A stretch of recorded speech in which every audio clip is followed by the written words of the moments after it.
you still be if I could find in all this a dozen roses, which I would give to you, you still be miserable in reality.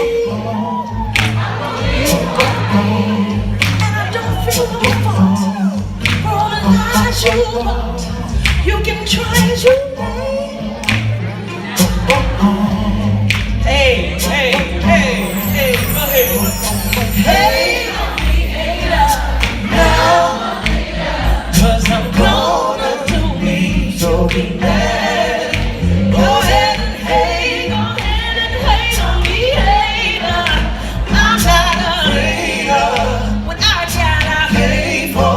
You can hate on me, yeah. If I give you peaches out of my own garden, yeah, and I make you a peach pie, would you slap me? Wonder if I give you diamonds out of my own womb, would you feel the love in that? I ask why not the moon? If I give you sanity for the whole of humanity, having all the solutions to the pain and pollution, no matter where I am, despite the things I need. Go ahead and hate on me, hater. Now, hater, 'cause I'm gonna do me, baby. Go ahead and hate on me, hater. I'm not afraid of what I gotta pay for. You can hate on me, hate on me, hater. It don't even matter. It don't even matter. It don't even matter. Go ahead and hate. No weapon formed against me shall ever prosper. I gotta pay for. You can hate on me, yeah. Ooh, why don't you find something else to hate on me, yeah. You can hate on me, yeah. Why don't you find someone you can hate on me, yeah. You can hate on me, yeah. Love, you can hate on me, yeah. See somebody noise. Don't be there. Say, girl, you look good. Come here, come here, yourself.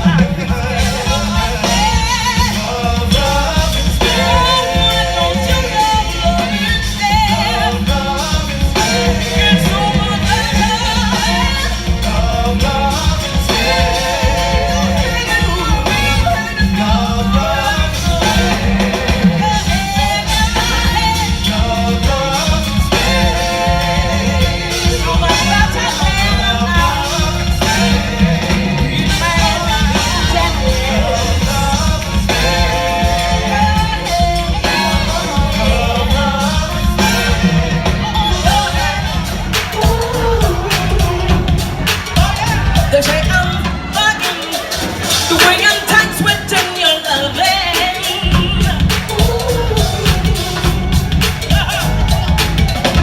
They all sit and wonder, is there little in my? It ain't no question of pride. No, no, no, no, no. What is it? Come on, y'all. What is it up there? They say I'm tripping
Jim Carrey is here. He is a man who simply needs no introduction. Just take a brief look at what has so far been an extraordinary career in film.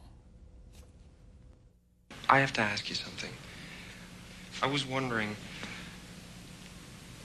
are you a prostitute? I'm whatever you want me to be. Good, because I only have $5. What do you know about Ray Finkel? Soccer style kicker, graduated from Collier High, June 1976. Stetson University honors graduate, class of 1980. Holds 2 NCAA Division I records, one for most points in a season, one for distance. Former nicknamed the Mule, the first and only pro athlete ever to come out of Collier County, and one hell of a model American. Riddle me this. What kind of a man has bats on the brain? Go ahead. You can say it. You're a genius. Stop.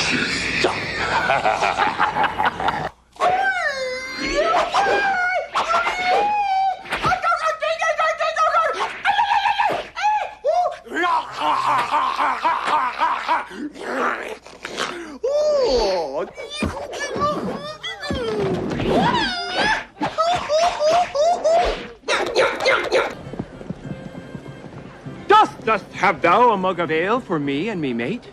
He has been pitched in battle for a fortnight, and has a king's thirst for the frosty brew, thus thou might have for thus.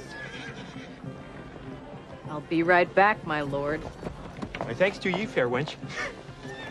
In the air, we're not worrying at all.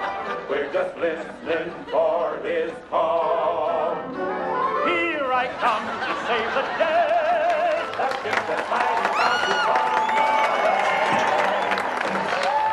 run. Just a few moments in the life of Jim Carrey. The latest film is called Majestic, and I am pleased to have him here at this table for the first time. Welcome. Thank you. It's good to be here. It's great to have you. Pleasure. Majestic is a turn for you, you think, or how do you see it? Well, sure. It's a revealing of another side or another part, another extremity, an interior extremity, I guess. It's much more interior based. It's much more from as we were talking about, sea level. Right. And trusting things to happen, trusting the story to tell itself, and basically servicing the story. Is that hard for you because by instinct? It's hard for me to sit in this chair right now. So, yeah. Without doing something. Exactly. Without when there's controlling a camera, the moment. Yeah. When there's a camera, generally my instinct is to climb the walls, or like the little kitty on the curtains, here, you know.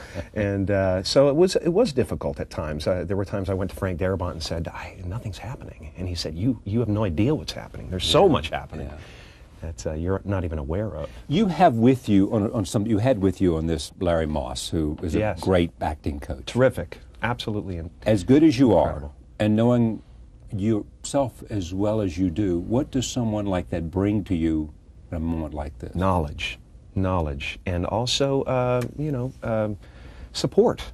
Absolutely. When you go into new areas, you know, you like to be mentored in certain ways. I mean, I'm not too old for a mentor, and he certainly did that. You never get too old for a mentor. Absolutely not. You know, I think it's you never get too old to learn something new. And when Frank came to my house and he said, "Jim, I know you're a home run hitter, but now you have to learn a new swing." Yeah. And I said, you know. Meaning not swinging for the fence, perhaps, in a baseball metaphor, or not necessarily swinging, doing the sacrifice fly, or whatever you have to do, and I was just too game. I was into it. I love it. I love the idea that at my age I can learn something new and go into a different area. You know? You have, to look at your career, had the courage, and I think it takes courage, to move somewhere else once you were very well established at a certain point. You did it. You certainly did it when you were doing stand-up and doing impressions. Yes. And you had the courage when you were hot to leave that and say, "Wait a minute, I'll end up in Vegas, but that's not quite where I want to go." There have been a series of pivotal moments, the crossroads. I come to them all the time. Every couple of years, I'm at another crossroad of some kind. Well, give me some of them. I mean, after for deciding instance, to go differently than doing impressions. Well, exactly. When that happened, I hate to say this, but it was actually Rich Little. I watched Rich Little, and what's right for him was not right for me. You know, I saw him doing Cary Grant for Cary Grant, and I went, you know, that's lovely, you know, but I want to be Cary Grant. so you know what? I had a moment like that too when I was a young lawyer and I was watching. Let me guess, David Susskind. No, but that's a good idea. Okay. No, I wasn't you watching ripped that. off his lighting, though. I got to tell you. he won't miss. smoke He in won't here. miss it much because this is what you call minimalist set. Exactly. You know, I used to love that show, did though. too. I loved it when I was a kid. I couldn't Yeah. even understand what they Oh, were I talking know. about, but I knew intelligent people were having conversations. Saturday It was night, fascinating. was it Sunday night? It was Sunday night in New York, David Susskind, and Yeah, it was incredible. it's terrific. Khrushchev Terrific. and lots of other people. Unbelievable. You know, Unbelievable. and one of the Exciting great television. One of the great shows he ever did was when he had all those comics come in. You know, I think Yeah. you have Mel Brooks and David Steinberg, and a lot of people come and started talking about their parents and their mother and influences. They weren't as funny as Khrushchev, though. That's true. Nor did I was thinking Mel may have had more influence. But tell me about the other moments in a sense of when you turned to film then, and then you made it in film. You had that extraordinary year in 1994. Yeah, there's all the way along. I mean, the projects you take. I mean, the Truman Show was another moment where, you know, I had to kind of deal with, well, you're not allowed to do that. You know, you've presented yourself one way, and you know, it's a tough thing to convince people that there's something more, or that they might want to see something different. But I've always believed, all the way along, I've believed that it was about a spark. Right. It was about who you are as a person. It's about your soul. Yeah. It's about not necessarily. I mean, you do what you do so well, but there is something about you that is attractive to people in a way that they want to sit and watch you for an hour and listen to you and listen to your insights. But it's about you and who you are. I once talked to Bill Cosby at a time, and he said, you know, we were talking about something I wasn't doing that I didn't enjoy doing, and he said, change, because in the end, it's about you. What is it worth? What is it worth? And that's what I've come to so many times in my career, in my life, is that I've said, the safe road is going to pay off. There are many payoffs to it, but I can't be there and have my soul be on a completely different track. I just, it's always worth losing to me. It is. It's always worth risking. And if this other side of me is not a popular one in the scheme of things as far as movie tickets go, then you know what? I'll find a way to sneak it in there. I'll make a plan. I will show myself. You know, I will find a way. And even if I'm not as popular, I will live in that area. I will expand myself. You know. And what you want constantly changes? No, not necessarily. But what I want doesn't stem from show business generally. I mean, I started out with many desires as far as this business goes, and I've so surpassed all of them that it's not as meaningful to me anymore. I really love the work itself. I've examined myself on several occasions. Why am I really doing this? Am I doing this because I want to be famous? And I think there was an element to that when I started out. Sure. I mean, I wanted to be a rainmaker. Yeah. We should talk about that a little further. Well, what does that mean? That means I think I wasn't necessarily seen as much or as intently as I wanted to be when I was a kid. I had a job, at least in my own mind, and that was to make my mother feel better. She was kind of very ill in many ways, and so it was to make her feel better. And I think ultimately, I imitated my father. He was a very funny guy. But also, I felt some need, and maybe I don't know whether they created it or I created it, but I felt a need to make them feel that their life was worthwhile, that they did something special just by the very fact that they brought me into the world. Yeah. So from a very young age, I wanted to convince them that I was a miracle. And then I wanted to convince the world that I was a miracle. And now I want to convince the world that I'm just like them. So you went from convincing first you're a miracle and then that you are just like them. Yes. And how does that play out today in terms of convincing the world you are just like them, that you are? Well, what I'm finding is an interesting thing, because I have a lot of people asking me, well, are you afraid that people won't accept you? Mm.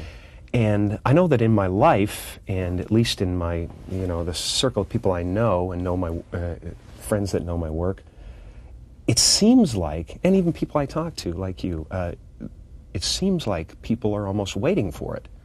that they've suspected that there's another Yeah. level to me, and they're kind of intrigued and interested in what that might be. You know, Why this, in the great scheme of the context we just talked? Why Majestic, this film? Just the title, is perfect for me. It sounds like a theater to me. Just why, though? I mean, if you look at this character and you look at this story, because people say the following things. It's Frank Capra-ish. Sure. They say that. Well, I and was you a admire. huge Capra fan. I mean, my whole life loved Jimmy Stewart. Anything Jimmy Stewart's in is gold to me. Because again, he is a soul on screen that you just want to be with. Doesn't matter what he's doing. And I love the seriousness of his characters too. People think of Jimmy Stewart and Frank Capra as this kind of whimsical thing, these artists, but they always got to a very serious place. I mean, a very dire situation, or there was an undercurrent of corruption always in the pieces that Mr. Smith Goes to kept Washington, intrigued. or Absolutely. It's a Wonderful Life. Yeah, so I've always been a huge fan of that. You use a great phrase about Jimmy Stewart, who I never met or never knew. I think I once was in the room where he was. I met him. It was a huge disappointment. I know, you tell me that story. Yeah, That's yeah. an amazing story. Yeah. You go and he's at a reading. He's doing a Christmas reading somewhere. Yeah, and I went up to him as if he was going to be John the Baptist and I was Jesus, and he was going to recognize something in me. Yes. And, I had built it all up in my head so much that there was a receiving line to meet him afterwards, and by the time I reached him, I had become him. I had assumed his person was body snatchers, The only thing missing was the pod, Yes. And, so I walked up to him, and I was entirely too much. And his honest reaction was to become embarrassed by the attention and walk away. He didn't say a word to me, and I was so crushed. And then I walked out of the church where he was doing the reading, and immediately it hit me, the commandment about honoring false gods hit me. And my life is always like that, by the way. My karma is instant, and I'm constantly sifting through information that comes to me in the universe, even if it's a plaque on the side of a bus. Yeah. I listen. You're also, you believe strongly in the idea of the life, that what is the great phrase, which is the unexamined life is not worth living. Yes. That in a sense, self-examination is an essential part of growing and reaching some point beyond where you are. Yeah, it's that, and it's an addiction, honestly. I'd love an addiction to just knowing yourself. Yeah, an addiction to trying to figure out, and maybe this is an impossible task, but everybody's looking for bliss, in some way or another. And I think I've come to the realization lately that that bliss comes in waves, and everybody gets a certain amount of it. Yeah. But in between, it's just hard work being in this body. And that it is the unwise person to expect bliss will be there all the time. Absolutely, absolutely. But you look for it. You look for it, and you wonder why you're off the beam all the time, or whatever. So I'm constantly examining myself. I probably do it too much. I've always overthought everything. You're reading Emerson, and you read. Right. Which is like the big thing for me, in life right now is the excerpt from Compensation, the essay he did on compensation, where it talks about that man would see the mermaid's head but not the dragon's tail. Yeah. And this is something that happens over and over and over in my life, in relationships, in choices that I make professionally. A lot of times you just don't want to believe in the bad. But the bad is there, the negativity is there, or the obvious drawback to the situation is there, but you just go, I want. Yeah. And that comes down to thy will be done and everything biblical. So I'm always struggling with these concepts. My desire is my only problem in this world. Your desire? Yes. To do your appetite? My appetite, yeah, absolutely, yeah. To prove everything and to be everything. But you also understand, based on some things that I read about you, that in the end it's really a lot about self-respect. Yes, yeah. It is, because you know yourself. Yeah. And it is... Well, yeah, and self-respect is certainly one of the major problems in the world. Self-esteem is the reason for most ills.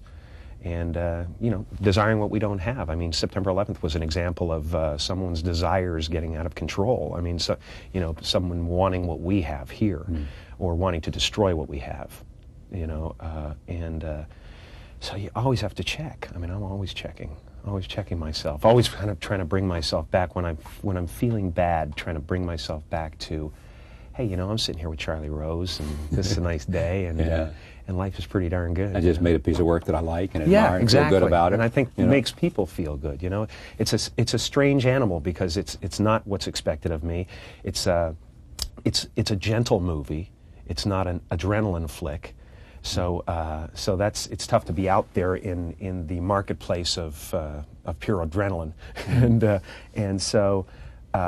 But I think the overall effect that people have when they leave the movie is one of that they just had a breath of fresh air, and that's a nice thing to be able to give them. It's great. You tell me the story. I mean, this is an interesting story of Peter. Was it Appleton? Peter Appleton was the screenwriter. Yeah. Who is caught up? Yeah. He's caught up in the House Un-American Activities sort of witch hunt for looking for communists early on, and then he then goes on a binge, and he's in an accident, and all of a sudden he's transformed to another. You know, you tell this so well. Well, wait a minute. How compelling. It's a movie you want to see. Thing, and he goes off a bridge. And All right. Here is our first scene. Take a look at this from Majestic. Jim Carrey. He's just gone after having lived with this notion that he may be suspected of being a communist because he was out chasing some young babe when he was 17. He is now sort of dealing with the fact that he may be a victim in this kind of terrible time in America's life. Here it is. My chance to get out of B movies and onto the A-list. Go home, huh? Listen, why don't I call that gal of yours? What's her name? Sandy? Don't you worry about me. Hey, I'm gonna give you a little extra something. Because you took a big chance talking to me. If we were watching this, you said in an interesting way, in many ways, Peter Appleton is me, or I am Peter Appleton. Sure. Yes. How did you mean that? Well, in the respect that he has this yearning that is more important to him. Again, false gods. Right. When you put something so in the forefront of your life, some desire in the forefront of your life, that everything else starts to suffer. I understand that. I understand that because I've gone that way and had to pull myself back or whatever. But it's the yearning that is can be something very positive. It can create wonderful things. But when it makes you negate your life and the people in your life, it becomes, or you know, again, like when it makes you bear false witness, you know, and sell somebody out. It's just not worth having. You know, that yearning is the tough part. The yearning to kind of have that, but not make it completely consume you. And that would be the selling out of his friends. Selling out of his friends, who were not guilty of anything, and he's who he didn't living even know. He's living in a place of fear of loss. Right. You know, and that's always a dangerous character. The guy who's afraid of loss is a dangerous guy because he's the guy in Hollywood that stabs you in the back or, you know, turns on somebody or whatever. You know, trying to protect. If you know a man's fear, then you can conquer him. Some say. Truly, I mean, that's what the Blacklist era was about. Somebody, you know, McCarthy, sat back and said, "My gosh, what a wonderful fear to take advantage of, and to bring myself to power through it." You know, he gets there though in a very fascinating way to get to the end, which we can't really disclose. But there is this notion that he has discovered after this accident. He has an accident discovered by people in a town, small little town with small town values, all sort of Frank Capra. Sure. And they think he is someone else, and they think he is someone that he would come to admire. Yes. Who died in the war. Yeah. Why does he let that happen? What's that about? Why does the character let that happen? Why is he willing, even though he's sort of... He doesn't have a frame of reference at that point. He doesn't know why, but he's free. Yeah. And he also doesn't, I think in my approach to it, there are some subconscious things that go on in a person that they don't even know about, and I'm sure there are. If you'd lost your memory, those things would still be working. Right. So he doesn't know why in the diner that all this love and attention is so overwhelming, but it is, because he doesn't recognize it. He's never felt it. Yeah, and since he's never lost been his memory told from the he's accident. worthwhile. Yeah. And so he's willing to believe, he's willing to fill up his life with the details that they give him. it was interesting because I think of things on strange esoteric levels sometimes when I'm approaching characters. I think of them as animals. I think of, he's a hyena and Luke is a lion, and Right.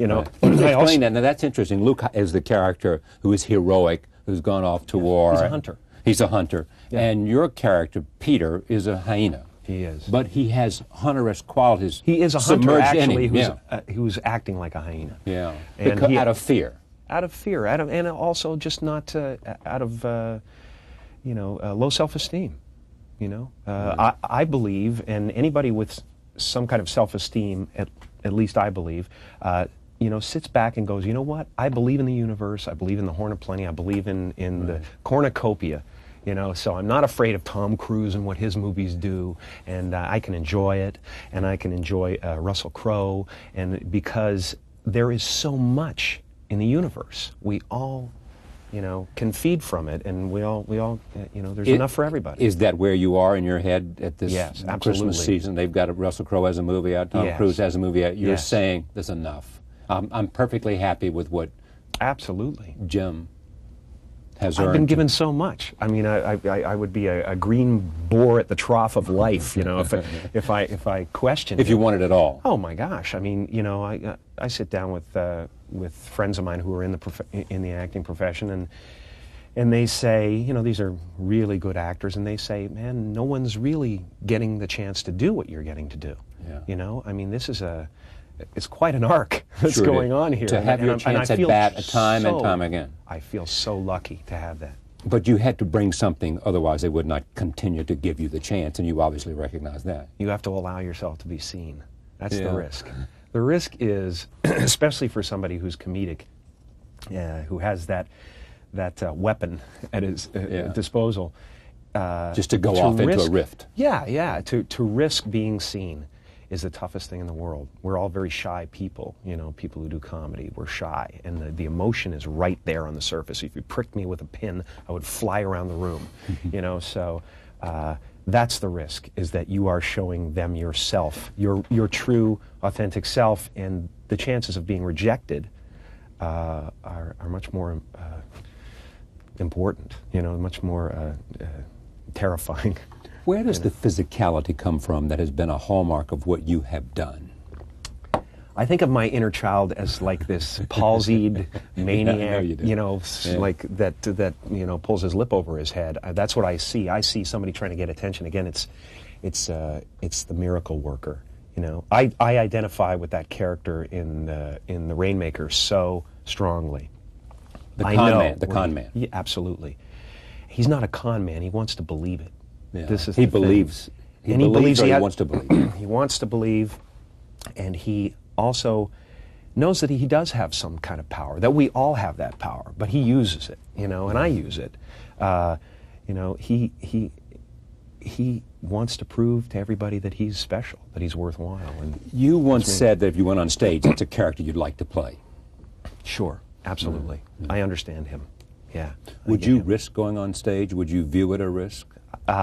It's all a risk, but going on stage would be wonderful. I used to, I did 15 years in the comedy clubs before I really started acting. Well, one-on-one, stand-up, which is a PhD of some kind. Well, it's a PhD of being able to relate to an audience, for sure. Exactly, yeah. And that's handling drunks. But I've had some nights, by the way. You told me a story that was amazing at the comedy club. Near the tail end, we were talking about all the people that had been a part of that sort of career that you saw in stand-up when you were doing stand-up and impressions and all of that. Richard Pryor backstage and saying to you, I'm not sure that I'm funny right now, I don't really feel funny. And, there was a period where he went up on stage and he would say that to the audience as well, and the audience would try to support him. They would say, no, you are, we know you are. And it was a tough time he went through, when he was getting sober and he was trying to figure out what he was about. And I think he had lost a lot of, this is the thing. It's like, God, you better own it, Whatever it is, you better own it. I know. I understand that. Yeah. And, I talked early on with my father, who was a jazz musician. He had an orchestra up in Canada, and there was a point where I was hanging out with Sam Kinison, and we were, experimenting with all kinds of different craziness. And I saw people going up on stage stoned. I saw incredible things being expressed. And I, in fact, did it myself. You know, I went up on stage that way, and I remember one night going up on stage that way and having, you know, Kinnison and all the rest of the gang, all the comics at the back of the club, trying to heckle me, and I was unstoppable. I mean, I couldn't be penetrated. My defenses were just right on, man. I was loaded, and it was an amazing thing. But when I walked off the stage and they came up and said, "Man, how did that happen? What was happening there?" You know, and I said, "It's not me. I'm high. I can't own this. You Can't own it. You can't own it. You know. So what's the use of having it? I mean, that's the worst thing in the world, to get to a certain point in your life and receive accolades and things like that, and go secretly to yourself, I wonder if I could have done it if I was, you know." Yeah. That's not I chose early on to never go that route. And what do you own now? What is it you own, you think? Because that's the essence of where you are professionally. I think I own. That's interesting. Yeah. I owe a lot. But I own my self-esteem. I own my. Geez, what do I own? You know, it's a weird thing, because I'm like always mixed up with this, because I have so much, but I don't really have this need for stuff. I'm always like afraid almost that, you know, I like say prayers, you know, make sure, you know, that I still have something to do here, because you know, I really believe in the idea that if you don't have something to do here, you go. Well, what's interesting, you said something about your parents that just fascinated me. At a certain point, they were just waiting for the end. Yeah, and absolutely lovely people. Right. But kind of lost heart, you know. My father lost his job, and that hurt him a lot. Attrition of life had taken its toll. Yes, absolutely. And I think at a certain point they weren't enjoying it anymore. They weren't. They were just kind of waiting around. And I saw that early on, and I said, no, I can't have that. I have to break that cycle. Yeah. You know. Probably that whole influence within your family and the role that you had to play in going out and supporting your family. The first thing you do in LA when you make some money is bring them out there. Yeah. Right. All I called them up. I've got the Duck Factory. Come on out. You know, live with me. It's Easy Street. It's your first movie. It's Elvis. It's like, you know, welcome to Graceland. This is a story you've told before, but it's worth telling. Sure. At your father's death, you wrote a check. Well, I had written the check 4 years before. And up on Mulholland Drive, in a special place that I have that I kind of look out over there, and I do visualizations, and I still do it sometimes for different reasons. Go up to Mulholland Drive and look out over the city and visualize. And, I used to open my arms. I used to sit up there, you know, and open my arms and imagine a giant funnel of gifts coming would come right into from the you. universe. Yes. Honest to God, you could, you know, cut to me there. I'm like this, and if nothing else, it made me feel more positive about where I was. I drove down from Mulholland Drive every night, you know, that I went up there, feeling that I was one of the biggest actors in Hollywood. I was doing wonderful work that made people happy. I was, you know, I owned all that. That was it. You know, I guess, you know, what I own, when you think about it, is my faith. Yeah. That's what I own. That's about it. Because I started thinking materially and all those things. Your faith in yourself. Life. Or your Absolutely. faith in some... Faith in the universe, faith in myself. Yeah. That is in the end what you own. That's the it. Sense of... That's all I have. That's exactly right. You can strip all the stuff away, and and if you have that sense of... That's huge. It's as big as it gets. That's what they... huge. You know, for the most part... I've seen mountains move in my life, so I've had just endless gifts, and they've all been things that I have at some point sat and made myself believe were possible. And you did with the check 4 years earlier, you did what with it? Right. I wrote myself a check when I was up on Mulholland Drive. Right. I wrote myself a post-dated check, Thanksgiving 1995, for the sum of $10 million. And again, it wasn't about the money, it was about where you are if you're receiving that kind of money. And what you're doing. Because I've examined that all the way along, you know, when all this $20 million man business was happening. You know, I've examined what my motivations are, and the fact is I'm addicted to expressing myself in certain ways, and I have to do it, and I would do it if I was making 20 cents. Yeah. So it's really about that, especially now. I have enough money to live 20 lives, so I I can't stop. I mean, good stories combined. My biggest problem is that I can't do them all. Yeah. And so choice is the they have to. These scripts have to go to other people who are wonderful actors, and I have to sit back and watch them happen. Saying, I wish I had more time to do more of them because you. I want to do them all. Tell me, set this up for you. This is you're going to meet the townspeople in the diner, and then you're going to meet Adele, who's played by Laurie Holden, for the first time. Anything which we know about this moment? I don't think you need to know anything about this moment. Roll tape. Here it is. You'll see it.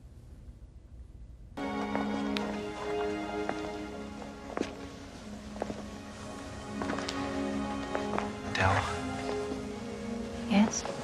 it may just be my imagination, but I feel like we're not alone.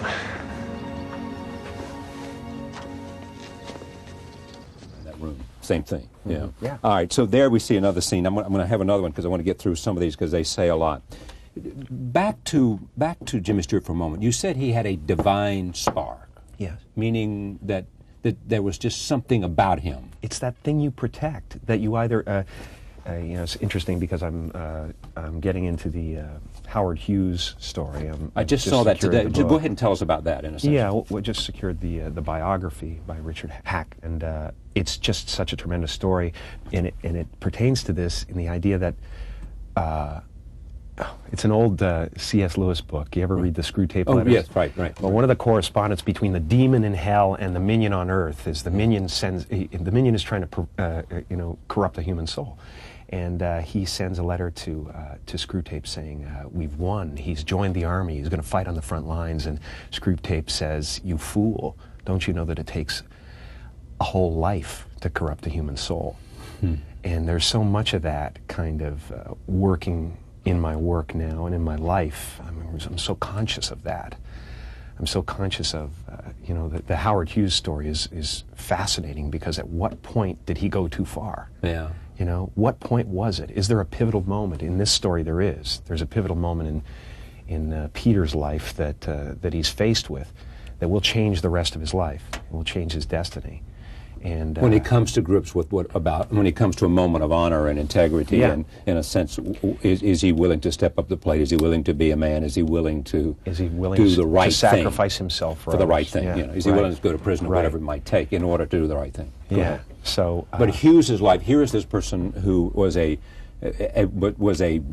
who did many things. I mean, he went to Hollywood. He conquered Hollywood. Sure. You know, he created TWA He certainly Airlines. had something to prove, didn't he? And then he ends up on the top of a hotel first. Yes. In Las Vegas, and then in Nicaragua, with long fingernails. Self-loathing is a powerful thing. Self-loathing, and that fascinates you because I'm fascinated with that myself, and I'm wary of it myself, about my motivations, about my allegiances, about what I'm expressing in the world. Just my day-to-day, contact with people. The idea that if people come up to me and say I love you, I try extra hard to give them energy, to make it something that isn't about me. It's about them and this moment, or whatever it is. Yeah. I'm constantly, trying to figure out where I'm at and whether I'm corrupting myself or not, or I'm probably just, really too much about this. But it weighs heavy on me a lot. Let me take a look at another clip. We'll come back. This is where a friend, a young townsman, says to Peter that he doesn't trust him, that Peter, who's allowed himself, because he'd had amnesia from the accident, to be sort of visited by these town people who want to take him because, in a wonderful performance by Martin Landau, as the father of young Luke, sees in Peter, who's come there, perhaps because of physical resemblance, because out of his own needs, the townspeople are adopting him as Luke, the hero from the war who hasn't come back, and all of a sudden there is someone who says, "Not so fast, buddy, here it is." I don't want to get... Why didn't you dance with her? Seems to me a pretty girl asks you to dance and you say no. You came home more crippled than you thought.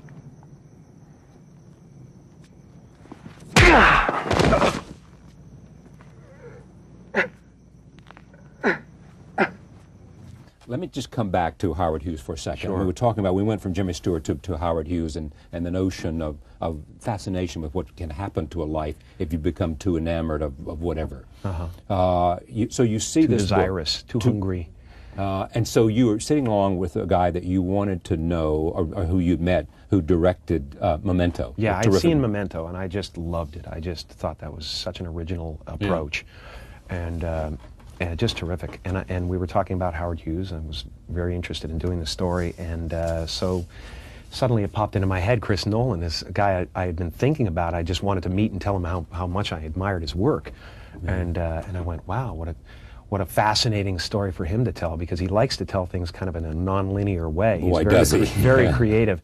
And this is a story that is absolutely ripe for that. It's perfect for that. So I'm just really looking forward to what he does. He's a terrific writer. Is that the next project? No, I don't How really far out know. are you? You don't know when it'll happen. Don't really know. Are you giving me the finger upside down? No, it looks okay. like it All does. right. I don't know. I don't know. Is there some kind of code here? Yeah, that's when I do that. It's in the wrong thing. Let me talk about some movies. I want to do that before we go. And then we had Ron Howard here last year talking about you. Just that year of 1944, Dumb and Dumber, Ace Ventura. I think that was 94. Okay, I meant, what did I say, 84? I meant 44, 94. but you know, I've been around a while, I get 50 it. years later, in 94. What was that for you? The series of very, must have made close to $1 billion of films. It was a very strange time. Yeah. It was a very strange time, and it took me a while to kind of get used to this new air that I was flying in.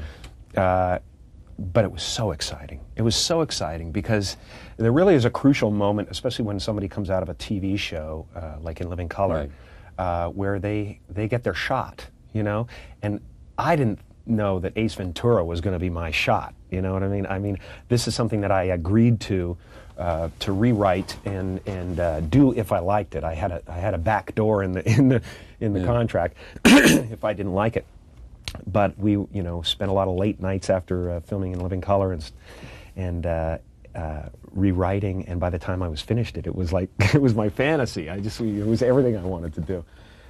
But when it was received that well, I remember sitting in a theater in Westwood during the premiere, and when the lights went off and the people applauded, and it was an energy that you didn't normally see at a premiere. And you knew at that moment it was real. Oh, it was real. It was real, and I felt it, and I got a chill, and I said to myself, new life, a new phase, and it's going to be interesting. And it's all how you handle it, you know? It really comes down to whether you pick it up and carry it well or not. And then after coming out of that, of those 3 films, which grossed all that money, somebody, your agent, your lawyer says, if you look at how much these films did, you are looking at the first $20 million man. I guess that's something like that happened, right? Sure. For cable. Yes. Yeah. Yeah. It was I guess unprecedented at that time. It was, because everybody all of a sudden wanted to be up there with you. People like I had Tom and A-list Harrison actors taking Ford. me aside going, what did you do? Thanks for raising the bar, man. Hey, but, I called my agent the next day. Hey, you did us all a big one. Exactly. You know, there's an amazing story. There's a story in today's LA Times about In fact, it was as if I had gone through the door and taken the flag. I think Tom Hanks said that to me one time. It's just like, anytime you want to go through the door, man. You stab at the beachhead, exactly. we'll be right behind you. You take the bullets, and we'll come in. So you do the Cable Man, and what was it, Cable Man? Cable Guy. Cable Guy. Yeah. And it does well, yet some say didn't do what they expected. Was that a downer for you or not? First of all, I loved doing it. I had a great time. So the experience doing was it with first. Ben Stiller and Judd Apatow is a close friend of mine. Right. Had such a great time. And for me, just to get that character on film is a triumph for me. So Now, I loved it. why is that? What was it about that Because it's character? just so silly. It's just so silly and so needy. Yeah. You know, under the guise. I really love comedic characters who try to act like they're in control and even convince themselves that they're in control, but they're completely and obviously not in control in any way. And that is That's a fun thing to play. It's shot in the dark. It's Peter Sellers. It's the guy who's the expert, except things are falling apart everywhere he goes. You know, it's fantastic. I love that. And after that was the next one, was the next Truman? Did Truman follow that or something else? Do you remember? I don't remember. I don't recall exactly what. But the Truman was lineage of it different. was. Truman was a turn from that. Yeah, sure. And that again was Peter Weir hired me from the Ace poster, basically. And here's a guy with some you know, some vision. Yeah, that's you right. know, Great decisions are made by posters. He looked at the Ace poster and he said, "Here, this is someone I want to work with."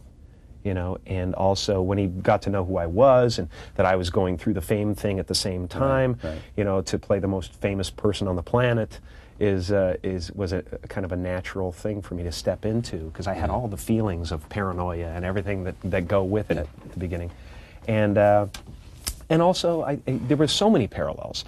These scripts find me, you know, they really do at certain times of my life, and you know, for me that was about. You know, and a lot of the characters I've done so far have been about duality, about what you show the world and what you really are. And so I've always been trying to reconcile the two. Were you trying to reconcile in your life too, are you not? Mm-hmm. Absolutely. Yeah. I mean, that's part of what we. That's what I mean. That's part of our The conversation at the beginning. Exactly. They follow me, and they give me little insights into myself. And the Truman Show was that. It was, you know, I know that this face pleases you, you know, but now I'm going to show you the real deal. And I hope there's enough there that, you know, that you can identify with, that we can sit together and break bread, and you'll think I'm as special as I was before. All right. Roll tape. Here is Truman, the Truman Show. Girls have got to be careful. You have a boyfriend, right? No, it's Of course. not that. Was it Meryl, the girl that was with me? We're not. We're friends. It's nothing like that. It's how I look. It's not your type. After Truman, Andy Kaufman. Yes. Did you know Andy? I never knew Andy, no. I knew of him. I followed him for sure. Yeah. What was it about that story that made it so compelling for you to want to be? Not only did you want to play the role, but you became the role during the, as oft-told story of you. I was fascinated, first of all, at the fact that he could stand in the face of rejection and stick to his guns and stick to his art and his expression, and you know, to hell with the people who didn't want to think, you know, or were just not into it. You know, he was just going to do what he did. And I'm fascinated by what creates characters. You know, what defines people, what creates them, what puts them together. Everybody's Frankenstein, and they just like as life goes on, you either lose pieces of yourself, gain other pieces, and it just that's the fascinating thing about acting. It's like somebody like Andy Kaufman. What is it? And I stood by his gravesite, you know, with his sister, and she said one thing to me that cleared it all up, and that was that Andy was never part of the club. So he created his own club that no one else could be a part of. Roll tape. This is from Man on the Moon. And then you come back to life? That's funny. That's funny. But it's not a gag, Bob. I got cancer. I got lung cancer. Lung cancer? That's ridiculous. You don't even smoke. I've got some freaky rare kind. I should take note of the fact that you won a Golden Globe for that, as well as for The Truman Show. Yes. Does the Oscar mean something special? I mean, it's your craft. It's a place where they honor people. Of course it means something. It's a beautiful thing. I mean, it's a nice thing to be recognized by your peers, certainly. It's, you know, that would be a wonderful thing if that happened someday. I was surprised at how much I enjoyed the Golden Globe Awards, actually, because I've never really, you know, I don't define myself by that. Again, I feel like I've been given so much that I don't think about, you know, gosh, you know, if I could only, you know, have that stamp of approval or whatever it is. I don't think actors need that, you know.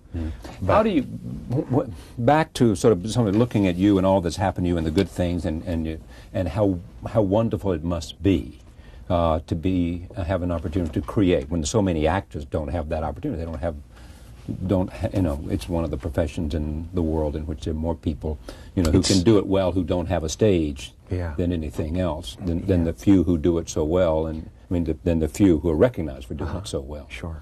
Do you look on this as sort of some combination of drive, determination, divine spark, luck, all of that? It's a potion of some kind. There are a lot of elements that have to come together at the same time, I believe. Maybe there's a little bit of fate involved. I don't know. Maybe as a soul floating out in the ether, you just go, okay, it's my time, and everybody gets a chance to be this famous at some point if you believe in reincarnation or whatever. Maybe just they go, okay, there are the parents that are going to set me off in that direction, bam, and you go in there. Who knows? Maybe it's fate, or maybe it's that. Maybe it's just that I believed, I always believed. So, that whatever form it took, it would take place. And and whatever form it took would be okay. Yeah. Because I was fully, prepared to just play out, stand-up comedy in comedy clubs. And but there's something within you that constantly pushed the edges of the envelope wherever you were. Well, or at least took advantage of the opportunities that came around. And a lot of it has to do with, just the courage to jump in. To do films that are out of your so-called power alley, as they call it, it takes nerve, So I have the nerve, and we'll see if I have the goods, but I have the nerve. I'm just excited, really, about always changing, about crossing back and forth across the river and throwing the hounds off the trail. I love that. Just when we think we've got you, we know you, you're off on another route. Absolutely. And if I feel like I've been figured out, boy, look out. I will become something completely different, Maybe I might not want to become something completely different, but express something completely different. I always felt like if the world is going crazy, I'll be calm. And if they're calm, I'll be the one hanging off the chandelier. It's great to have you here. It's great to be here, Charlie. Thank you very much. Tremendous. I really enjoy what you do. Thank you. I should say Majestic opens nationwide on December 21st. Jim Carrey's been our guest for the hour, and I hope we'll do this again. Thank you for joining us. See you next time.